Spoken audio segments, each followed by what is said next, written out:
दनाना गांव के पास एक चिड़ी चांदी गांव है, दो गांव है, चिड़ी और चांदी। वो वैसे वेल नोन दोनों गांव से जाने जाते हैं नामों से, लेकिन चांदी अलग गांव है। उसमें ज्यादातर मुसलमान थे, तो मुसलमान पाकिस्तान जा रहे थे, तो मुसलमान तो चले गए। वो 2-3 दिन घरों में रहे थे, अपनी सुरक्षा करके चारों तरफ लठलेले खड़े रहे, कोई मार ना दे आके, घर से बाहर नहीं निकले। तो उन्होंने टट्टी पेशाब जो करे थे, वो एक जो टीन था घी का, घी डाला करते उसमें, वो टट्टी पेशाब उसमें डाल गए सारा और उसका लॉक ला दिया। और चलते समय वो निकल गए, वो तो चले गए जैसे तैसे। फिर आसपास के गांवों के लोग गए उसमें बचे हुए सामान को लूटने के लिए। एक दनाने गांव का भी एक व्यक्ति नए जूते पहन के और चला। उसका पिताजी कहने लगा, कहाँ चला तू? 17, 18, 20 साल का उम्र का था वो। कहने लगा, बाबू पिताजी बोल रहे ना, माल लूट के लाऊंगा। वो चांदी गांव में चला गया। तो उसने, क्योंकि उस समय थोड़ी शिष्टाचार अधिक था, वो एक घर में घुसने लगा तो खूब लिपया पोता बढ़िया सुथरा था, उन्हें जूती बाहर काट दी। अब प्रवेश कर गया घर में सामान ढूंढने के लिए। पीछे तो उन जूतियां ने कोई और पहन गया, वो नए जूते। उसने और तो कुछ पाया ना, उसने सोचा घी का टीन है 12 और लौक लाग रहा है।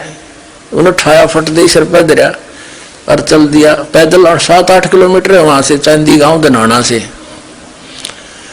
वो 7-8 किलोमीटर पहुंचा, इतने सूर्योदय होने वाला हो गया।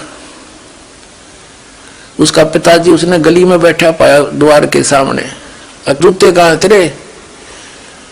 और वो गया, जब उसके पिता ने कहा था जूती ना खोइए, क्योंकि उसमें बड़ा गरीब समय था, जूती मुश्किल तो बड़ा करते।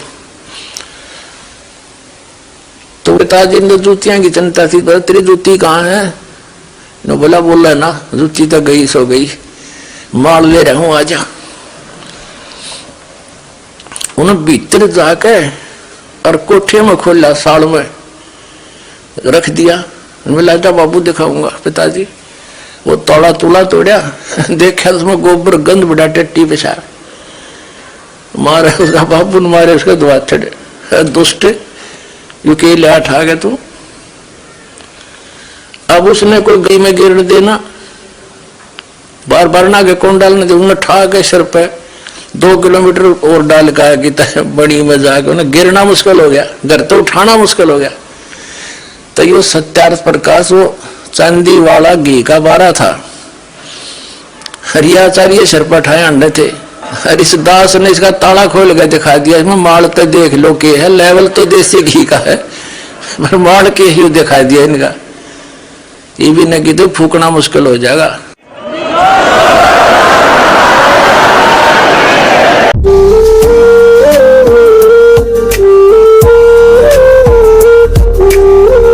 सतगुरुदेव की जय हो। परमात्मा कहते, तुमने उस दरगाह का मैल नहीं देखा, धर्मराज के तिल तिल का लेखा, एक एक पाई का हिसाब आपने चुकाना पड़ता है। और इस जैसे भी अभी आपको बताया कि पहले इस अज्ञानता में आपने कितनी गलती कर दी और कितने अपराध बन गए। कसाई तक का भी उदाहरण दे रखा है कि सदना नाम का कसाई था, और वो भी अपने जॉब को छोड़ना नहीं चाहता था। कदे भूखा मर जाऊं मैं और क्या करूंगा। भगवान संतों का ज्ञान सुना, पर संत से मिला सदना और प्रभावित हुआ, सारी बातों को स्वीकार किया, लेकिन रोजी रोटी फिर अड़ गई आगे। संत परमात्मा स्वयं आते हैं साधु रूप बना के, अपनी प्यारी आत्माओं को सतमार्ग बताते हैं। कबीर परमेश्वर आते हैं, साधु रूप में बैठे थे। तो सदना कसाई ने सत्संग सुना, परमेश्वर जो संत रूप में आए हुए थे, कबीर जी बड़ा प्रभावित हुआ, अपने कर्मों की तरफ झांका और कहा, भगवान मैंने तो नाश कर दिया, क्या मेरा भी उद्धार हो सके गुरुदेव, हे महात्मा जी। तब संत ने कहा, संत रूप में परमात्मा विराजमान थे, कहने लगे, भाई आगे पाप करो ना और पिछले माफ हो जाएंगे, इस भक्ति साधन से मैं बताऊंगा ऐसे। जी को कर बात बनेगी और तो कोई साधन नहीं रोजी रोटी का। परमात्मा संत जी ने कहा, परमात्मा संत रूप में बैठे थे, बेटा पेट में भगवान ने पाला तू, जब कौन रोटी लेकर जाया करता तेरी, कौन पहुंचाता था? और माँ के गर्भ से बाहर आते ही माँ के सतन में दूध दे दिया, उससे पहले दूध नहीं था, तो क्या अब वो तेरी संभाल नहीं करेगा? लेकिन ये तो एक हमने औपचारिकता सी बातें लगती हैं, क्योंकि हम दूसरे रंग में रंगे हुए। कहने लगा जी मेरा तो काम ना चले, बालक भूखे मर जाएंगे, मेरा तो और कोई काम नहीं, मैं तो नौकर हूं एक कसाई का, और मन्नत यू काम करना पड़ेगा। तो परमात्मा ने सोची भाई ये तो सारे बांध रखे काल ने। कहा, परमात्मा ने कहा बेटा इसने छोड़ दे तू। तो सदना कसाई कहने लगा, महाराज ये कुकर छोड़ो भूखे मर जाएंगे, बालक कर नाम लेना चाहे उठे नहीं, मेरा उद्धार कर दे गुरुदेव, उद्धार कर दे, मैं तो कति नरक में गया। परमात्मा बोले भाई नो दोनों बात क्यों करोगी मेरे? फिर परमेश्वर ने सोचा चल भाई चाकस होती है इसकी तो बहुत जबरदस्त इच्छा भगवान में। तो मालिक ने कहा ठीक है बेटा तू नो करिए, एक अपना लिमिट बना ले कि इससे ज्यादा नहीं बकरे काटेगा, जितनी तू ज्यादा से ज्यादा बना ले, पर रही है वचन पे। अब सदना बोला जी ठीक है। उसने सोचा रोज के 5-4 काटने पड़े हैं, हम बेईमान से। कहने लगा अब जी 100 तो ज्यादा नहीं काटूंगा डेली। परमात्मा बोले अच्छा भाई जाते ठीक है बेटा, दे रही है वचन पे, अकजी पक्का हूं मैं वचन का। चला गया। अब क्या हुआ कि उस शहर में राजा की लड़की का ब्याह हो गया, बरात आ गई, और उसमें बकरे दारू चल रहे। मुसलमान बादशाह था, मतलब मांस तो आम खाते हैं, दारू शराब तो नहीं होगी खैर। अब उसके सदना के मालिक ने आदेश दिया कि सदना बड़ा ऑर्डर आएगा जैसे, और भाई ला दिए बकरे ला कर रख दिए 20। अब 20 काट दिए सदना ने, फिर डिमांड आएगी 20 की। और कहने का भाव ये है कि 100 के 100 बकरे कट गए।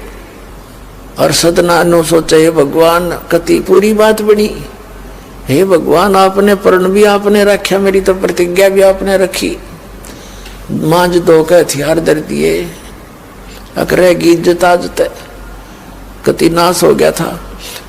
इतने में परमात्मा ने क्या, एक बहुत बड़े व्यापारी का रूप बना के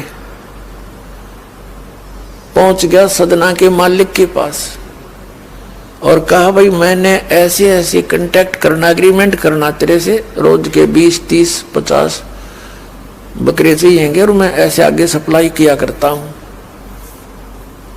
तो बड़ा खुश हो गया वो सदना का मालिक कसाई, कहने लगा भाई ठीक है। और वो बोला जी बाकी एग्रीमेंट कराएंगे, सवेरे तो मैं थक रहा हूं, भूख लग रही है कि मैं खाना खिलाओ और बढ़िया बढ़िया स्वस्थ बकरे का मांस बनवाना। अब कसाई ने आदर किया नौकर के, सदना इधर आ। अब वो सदन कसाई आ गया, खां जी कि एक बकरा काट फटाफट। और बड़ा व्यापारी आया है, बड़ा एग्रीमेंट हो गया है, वो होगा बड़ी बढ़िया अच्छा। और भोजन तैयार करा, भेज रसोई में। अब सदना के तात पैर फूल गए, क्या वह बात बिगड़ गई भाई, तो ना बनी बात, आज तो प्रतिज्ञा भंग होगी। अब उसने सोचा कि जब बकरा ना काटूंगा तो यो मालिक नौकरी तो निकाल लेगा, और जब बकरा काट दिया तो वचन भंग हो गया, मेरी तो बात बिगड़ गई दोनों तरफ से। तो उसने सोचा एक आदमी का भोजन बनेगा, तो उसने क्या सोचा कि बकरे के नले नले काट दूं अंडकोश, अब मेरा पर्ण भी रह जाएगा और भोजन भी बन जाएगा एक आदमी का। हथियार उठाया और बकरे के वो नले काटने चाहे, बकरा बुलवा दिया परमात्मा ने बोला सदना और देख भाई मर्यादा ना तोड़े, ना जाने कितनी बार तो तू बकरा बन लिया और मैं बना कसाई। और देखियो मैंने तेरे गल काटे हैं, तेरे को ऐसे नहीं काटा जैसे तू काटने जा रहा है। अब सारी रात तड़प कर मरूंगा मैं, तन्ने भी फिर मैं ऐसे ही काटूंगा तेरे को, ये देख लेना। अब बकरा किस सदना किसके बकरे काट रहा था, हाथ मत कर छूट गई, कप खड़ा खड़ा बकरा बोले ना कटर बैठ गया रोए। मालिक ने बाट देखी, रसोई में आवाज लगाई, रसोई से संदेशा गया जी अभी तक आया नहीं, मटेरियल पदार्थ नहीं आया, बनाऊं क्यों करे। खुद मालिक गया, सदना से कहा कि सदना क्या करे, तूने काटा नहीं बकरा। मैं नहीं काटू मालिक, मैं नहीं काटू। उसने सोचा ये तो दुश्मन है, ये प्रसन्न नहीं है मेरे इस एग्रीमेंट से, ये काहे का नौकर है।